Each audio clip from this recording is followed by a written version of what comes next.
et donc en fait, j'ai essayé de prendre un petit peu de distance par rapport à ce débat, et en me disant que finalement, j'ai l'impression quand même que ce débat est un peu dépassé aujourd'hui.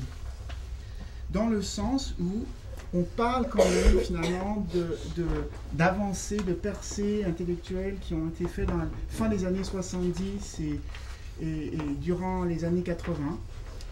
Et que, en fait, il me semble, alors de plus, elle porte surtout sur la construction des savoirs scientifiques. Hein. Et ça, c'est important de garder ça à l'esprit. Il me semble que ça a permis de développer des outils conceptuels. Ça a permis d'ouvrir un espace pour penser, en fait, la co-construction du monde. Et je me dis qu'avec les nouveaux objets qui se présentent à nous aujourd'hui, finalement, je pense, j'allais dire, justement, les robots sont à nos portes, hein, sous différents aspects.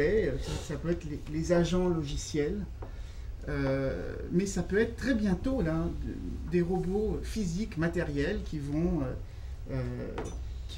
rôder dans l'environnement humain. Et donc, traverser les portes peut-être. Traverser les murs. Les murs, ça c'est sûr.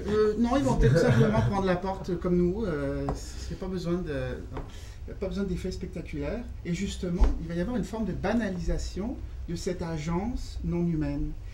Et je crois que donc, il faut être opportuniste.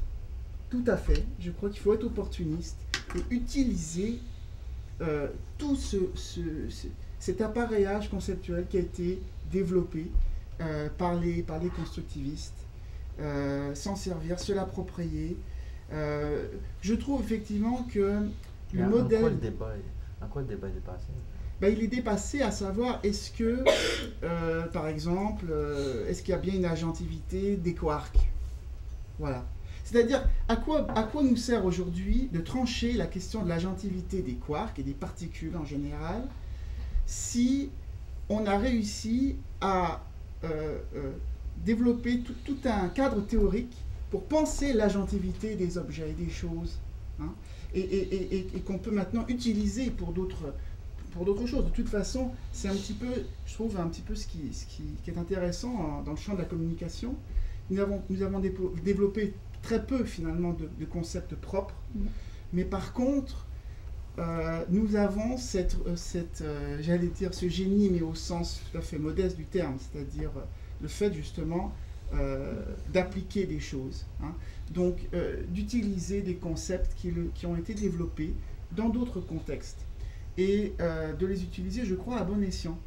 Alors, par exemple, je voulais sur le modèle du Mangle, hein, puisque pour revenir au sujet comme tel, c'est vrai que je trouve qu'il y a quelque chose de simpliste et de finalement très cybernétique. Ça n'a pas été mentionné, mais finalement, ça ne m'étonne pas que Pickering revienne sur la cybernétique maintenant. Son modèle... Et il continue à utiliser le mot Mangle. Voilà. De Mangle of Cybernetic. Voilà. Mais c'est vraiment... Ce qu'il décrit, c'est l'ajustement de la DCA à sa cible, en gros. Hein. Donc, c'est vraiment... voilà.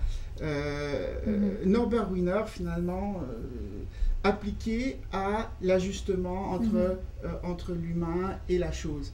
Et en fait, c'est vrai que c'est un petit peu simpliste dans la mesure où ça rend compte, finalement, d'un face-à-face dialogique entre effectivement, un individu humain et un artefact. Et pourquoi je dis que c'est dépassé? Parce que finalement, c'est très pauvre maintenant comme modèle pour rendre compte donc, de la richesse multilinéaire des interactions croisées entre humains et artefacts au sein des dispositifs sociotechniques. Et ce que j'aime, moi, du vocabulaire qui a été développé, notamment par la théorie de l'acteur réseau, mais également aussi par l'approche plus de la social construction of technology. Plus généralement, le vocabulaire de la co-construction, c'est qu'il amène des explications nouvelles, la possibilité d'explications nouvelles dans la motivation de l'agir des acteurs et pour rendre compte de l'émergence aussi des dispositifs. C'est-à-dire, en fait, finalement, nous, ce dont on a besoin, c'est de pouvoir expliquer des choses que l'on constate. C'est-à-dire, voilà, il y a des acteurs, ils agissent, et il y a des dispositifs qui n'existaient pas et qui maintenant existent. Comment rendre compte de leur émergence? Et je crois que tenir compte de l'agentivité ou de l'agence des artefacts créés par les humains, on le sait très bien, mais qui leur échappent.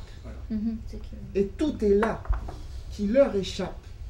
Et n'oublions pas aussi la capacité tout à fait fascinante des agents humains à prêter une agentivité aux machines, qui fait que même s'ils font comme si, eh ben, ils agissent quand même en prêtant cette agentivité aux machines. Et donc, puisque ça a une signification pour les acteurs, c'est-à-dire puisque ça permet d'expliquer finalement ce qui les pousse à agir et comment ils agissent, eh bien c'est pertinent pour toute personne qui prétende analyser cette dynamique-là. Ouais, c'est un peu une analogie avec prêter une agentivité aux dieux aussi. Tu sais, c'est ce que tu dis sur les machines, on peut le dire sur les dieux aussi. Parce qu'il y a des acteurs qui attribuent une agentivité aux dieux. Voilà, on peut utiliser ça. C'est ça. Mais attention, il ne faut pas, je veux quand même bien distinguer les choses. Il y a des effets produits par ces attributions d'agentivité, mais il y a une agentivité bien réelle des artefacts que l'on dote de cette capacité d'agir. Hein? Et voilà. Et donc, peut-être que finalement, là où je veux en venir, finalement, c'est que peut-être que c'était un peu tiré par les cheveux à l'époque, j'allais dire, justement, de Bloor et consorts, hein, de prêter de l'agentivité à toutes sortes d'artefacts ou d'objets inanimés. Mais aujourd'hui, nous avons des exemples tangibles où ce cadre conceptuel est pertinent. Une petite correction.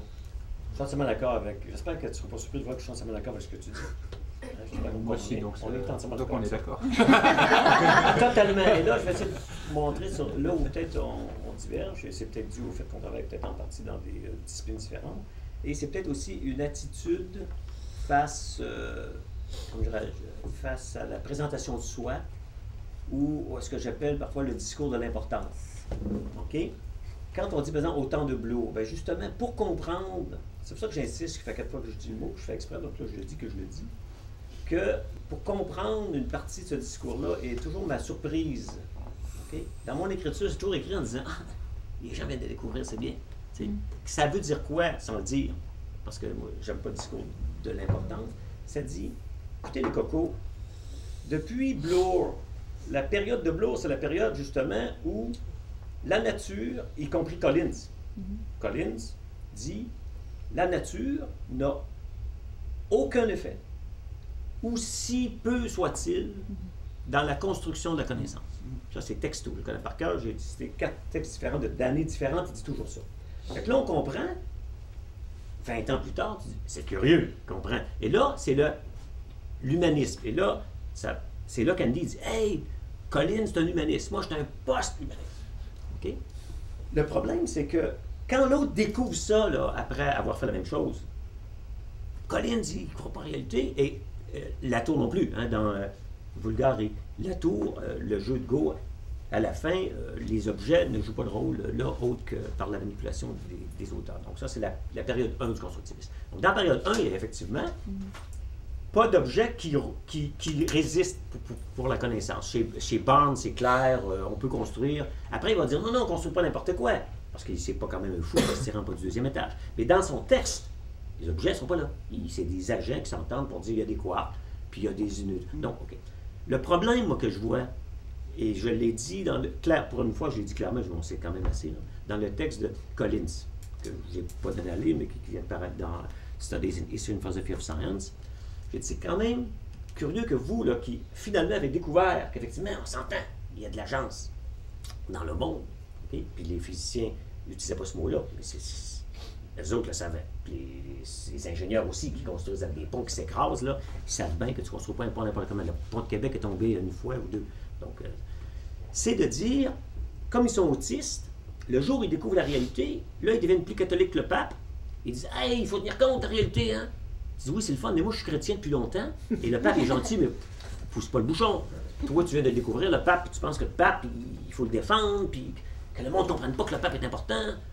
On dit, écoute, chez tous les sociologues des sciences traditionnels, ils savent qu'il y a de l'agencie, ils ne l'ont pas appelé comme ça, c'est pas trop grave. Et là, c'est pas mélangeons pas ça avec la rhétorique, là, c'est qu'effectivement, le fait de ne pas nommer des choses par un label ne veut pas dire que ces choses-là n'ont pas d'action dans le texte, non pas uniquement au sens sémiotique, mais au sens explicatif de qu'est-ce qu'une explication en sociologie. Donc, je suis entièrement d'accord avec ça. Là où je suis d'autant plus d'accord, c'est que c'est un discours, à mon avis, dépassé. D'ailleurs, c'est un peu ce que je te suggérais quand tu m'as dit Mangold. Je suis rendu chez avec Mangold. J'ai écrit ce texte-là en 99. Ça fait 10 ans. Pour moi, ça, c'est vieux stock, c'est dépassé. Mais c'est compréhensible qu'effectivement, quand on passe d'un domaine à un autre, et de façon correcte, par exemple, on pourrait donner plein de cas, de concepts qui sont passés de l'histoire sociale à l'histoire des sciences. Donc, l'histoire sociale des sciences, c'est 20 ans plus tard, ce que les historiens faisaient en histoire, et maintenant, 20 ans plus tard, où on en est rendu en histoire des sciences, l'histoire culturelle des sciences. Donc, tu avais l'histoire interne des sciences, l'histoire sociale des sciences, l'histoire culturelle des sciences, qui a suivi à 20 ans de retard, entre guillemets, là, ou après, pour ne pas utiliser un mot comme retard, mais 20 ans après, ils ont dit, on fait comme les historiens. Donc, il y a effectivement des décalages conceptuels qui sont dus à plusieurs raisons, entre autres à la traduction. On sait très bien, par exemple, que les Américains découvrent 10 ans après, que nous aussi à Montréal, qui avons l'avantage de lire simultanément un livre en français et un livre en anglais qui est paru en même temps, non pas la traduction 10 ans plus tard. On pourra montrer que la découverte en France de Kuhn, il lance des problèmes qu'un paradigme. On dit non, on a débattu ça il y a 10 ans. Et donc, quand ils traduisent Karl Popper en 70, je dis non, Karl Popper a discuté ça fait 10 ans, quand il a écrit ça en anglais. Puis... Donc, il y a ces effets de décalage qui expliquent un peu qu'on peut peut-être s'intéresser à ça. Moi, personnellement, je suis d'accord que c'est dépassé, ça ne m'intéresse pas. Et justement, on a avancé et on a intégré. La force du constructivisme, ça a été de nous donner justement des concepts comme la flexibilité interprétative, qui sont des concepts généraux pour nous dire qu'effectivement, face à des contraintes même matérielles, il n'y a pas une univocité de l'interprétation. On sait ça justement depuis les travaux des constructivistes, avec plusieurs études de Collins sur la reproduction de l'expérience, la régression de l'expérimentateur, qui pose des problèmes, mais qui a été utile pour dire qu'effectivement, dans certains cas précis, pas partout, l'erreur de Collins, c'est de voir de la régression de l'expérimentateur partout. Ça, c'est juste empiriquement faux. Mais il y a des cas très précis où il y en a une régression. Et d'ailleurs, c'est pas un hasard que les cas que Collins a étudiés, c'est les cas justement où il y en a une. Puis il ne prend pas les cas où il n'y en a pas, parce que là, il va être cuit, fait qu'il change d'objet. Mais il a montré ça. Donc oui, je suis d'accord, et il faut construire sur ça et les utiliser. Personnellement, j'ai toujours défendu que quand on dit en plus constructiviste, il faut faire attention. Il y a plusieurs types de constructivisme. Kant, c'est du constructivisme. Les néo-kantiens, c'est des constructivistes. Ernst Cassirer, qui est dans la tradition qui va amener Bourdieu, qui traduit Cassirer dans la collection de sens commun, c'est pas un hasard. C'est du constructivisme qui, pour le nommer, je l'ai nommé pour le séparer des autres, c'est du constructivisme rationaliste. Ça dit, voyons donc, le monde est construit, mais c'est pas dans le langage comme celui-là, c'est un autre type de langage, plus rationaliste, et qui dit oui, et Bachelard, c'est pour ça que moi je fais toujours des clins d'œil, c'est voulu. Quand je cite Piaget, c'est pas parce que je construis mes théories sur Piaget, moi ce que je fais, c'est théorie de l'argumentation. Hein, donc c'est pas du Piaget. Mon propre travail, c'est théorie de l'argumentation. Mais quand je fais ça, je cite celui-là de 75, c'est pour dire, écoutez les cocos, dans la traduction, il y a une autre tradition constructiviste que vous, les autistes, vous ne connaissez pas. C'est correct.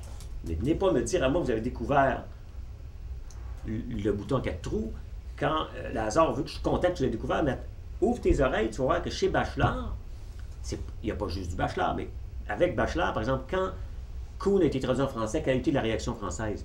Kuhn, structure d'évolution scientifique, c'est le fun, mais je n'ai pas besoin de ça. On a posé la question à Foucault, qu'est-ce que vous pensez sur nous, dans la tradition de Coéré, de Bachelard, oui, c'est bien, mais on sait tout ça. Okay? Il n'a pas dénigré Kuhn en disant ça. Il a fait savoir qu'il y avait une tradition française où Kuhn n'était pas révolutionnaire. Mais dans la tradition américaine, qui venait du positivisme logique, Kuhn était révolutionnaire. Donc, moi, je suis sociologue jusqu'au bout de dire, oui, je respecte toutes ces traditions-là, et j'essaie des fois de dire de façon très ironique que dans la tradition d'où je viens, ces affaires-là, et tu l'as bien dit, sont simples. Ça, j'avoue que je suis très ouvert à des désaccords de fond. Tu sais, on a des traditions de fond qui sont différentes. Mais là où je suis un peu plus sévère, c'est indépendamment de la tradition, où on peut être plus herméneutique, je m'excuse, mais sur le plan et conceptuel et épistémologique, The Manual of Practice, comme théorie, pas comme les exemples qu'il prend. Ça, c'est des bons cas. D'ailleurs, c'est ces vieux cas. Hein. Les travaux sur Morpurgo, il les a fait bien avant d'avoir de Mengele. Il a juste repris de seconde main son propre travail en le renommant. Et c'est pas pour dire que je sais pas que on peut faire des choses avec les mots. Au contraire, je suis hyper sensible à ça. Et je suis tellement sensible à ça que je défends cette question-là. Par exemple, dans un débat précis, ça fait des années que je dis qu'il ne faut pas utiliser certains mots. Parce que socialement, c'est dangereux. Économie du savoir, parler de société du savoir. Donc, j'intègre moi-même dans ma pratique l'idée que les mots font des choses. Mais quand je disais ça ici, je voulais dire que dans De Mengele, il nomme des choses, mais quand tu regardes ce que font ce qu'il a nommé, parce que ce qui compte, c'est pas qu'il a nommé, c'est comment ça marche son affaire. Comme tu l'as dit, c'est assez simple, c'est assez faible. Et je ne suis pas le seul, j'ai regardé quelques autres comptes rendus, et ça n'explique pas beaucoup. Ce qui nous amènerait à une question beaucoup plus large, c'est est-ce qu'il faut expliquer en sociologie? Moi, j'avoue, je suis dans une tradition qui dit oui. Moi, je crois à une théorie explicative de la sociologie. On n'est pas obligé. On peut avoir une vision qui est une vision contre l'explication. Il y a un fameux texte que je mentionne juste pour dire que c'est une tradition qui existe et que je ne veux pas discuter, de Politics of Explanation de Latour. C'est un texte qui dit, voyez-vous, l'explication, ça, c'est un monde des causes, c'est un monde des gens, des responsabilités, c'est un monde des coupables. Okay? C'est construit sur ça. Donc, moi, j'ai une place dans une tradition explicative, et de ce point de vue-là, effectivement, le débat est dépassé. Et de Mengele, Andy continue là-dedans, mais je vous dirai une chose, et je clôt là-dessus. Ce qui m'a frappé, et là, c'est un exercice de réflexivité, c'est pas une critique. Souvent, on dit je critique le contenu, je n'attaque pas. J'ai été frappé, j'ai vu Andy dire je m'en vais à Montréal dans une conférence. J'ai dit t'en vas dans une conférence, je suis pas au courant. C'est où tu vas? Ah, je ne sais pas vraiment. J'ai dit ok, je vais te le dire. Tu ne vas sûrement pas en sociaux. Ça me semble que je le saurais. Tu dois aller en communication. C'est pas une critique, mais c'est parce que depuis le Mengele, il y a un déplacement de l'espace dans lequel Andy se déplace. C'est un espace double.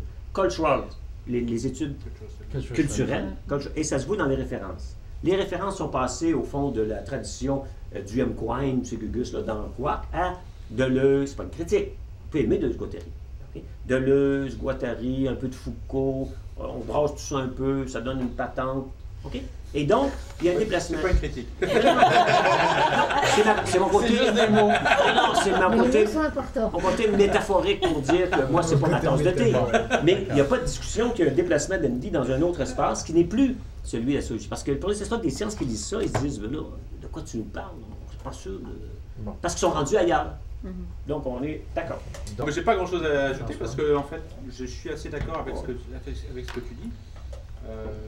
Parce que bon, j'avais réagi parce qu'à un moment, j'avais eu l'impression que j'avais entendu que la description, la manière dont on décrivait les choses, finalement, il y avait une bonne manière de décrire les choses et les autres manières étaient moins, avaient presque des dimensions vériconditionnelles moins importantes que celle qui était la bonne. Et moi, à ce niveau-là, je résiste beaucoup à cette idée-là. Donc, si on s'accorde sur ça, sur le fait que justement les descriptions sont multiples et qu'elles permettent justement, elles sont autant de manières de faire être le monde et de lui montrer sa diversité, sa pluralité. Pour moi, j'ai aucun problème avec ça. Puis j'étais vraiment tout à fait d'accord avec tout ce que tu disais. Effectivement, je pense qu'on est...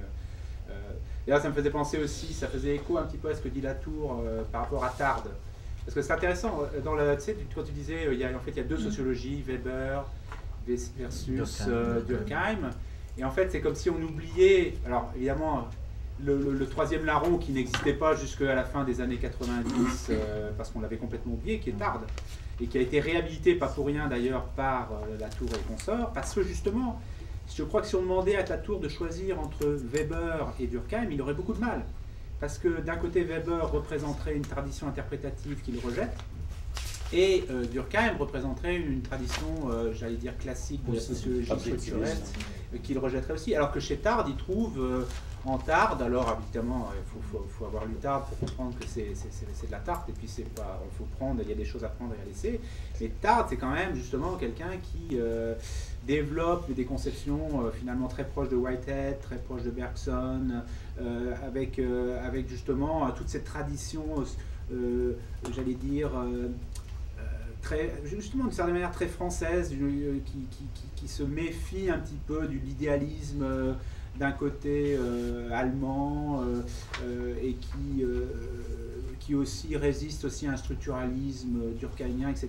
Donc il y a quelque chose de très intéressant avec Tard, et c'est pour ça peut-être que Tard nous parle aujourd'hui beaucoup, parce qu'il représente un peu cette manière d'éviter, enfin en tout cas si on parle en termes d'évitement, d'une polarisation qu'il faudrait choisir entre Weber et Durkheim.